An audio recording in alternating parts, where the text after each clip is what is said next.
Good day my friends. Napanood nyo rin ba ang series of performances ng mga host ng It's Showtime?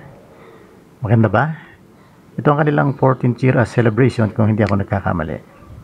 For me, okay naman lahat, although pinakagusto ko yung kina Bong Navarro, Teddy and Jugs.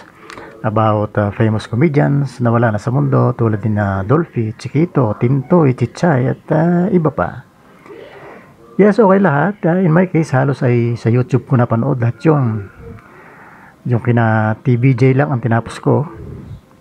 TBJ as in Teddy, Bong, and Jugs. Hindi ko na tinatapos kapag medyo heavy drama na at may konting iyakan ang portion. Yun na Bong, Teddy, Jugs lang ang medyo walang masyadong iyakan. I don't know kung ako lang ito o meron din sa inyo na hindi masyadong gustong iyakan, lalo na sa ganitong supposed to be ay anniversary celebration. Yes, para sa akin ay mas maganda sana kung walang drama o iyakan. Hindi naman siguro doon nasusukat ang galing ng isang performer. Aside from that, alam naman natin na magagaling naman sila lahat. Lalo na sa acting. So, hindi na siguro kailangang ipakita at patunayan pa ito sa mga anniversary celebration na kung saan dapat ay masaya lahat at nagsasaya. Hindi nag-iiyakan.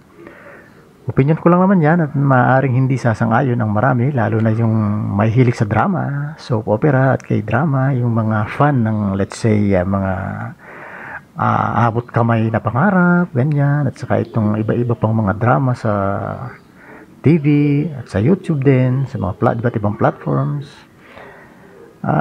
Today is Saturday, Sabado. Ano nga bang petsa ngayon? November 11, I think.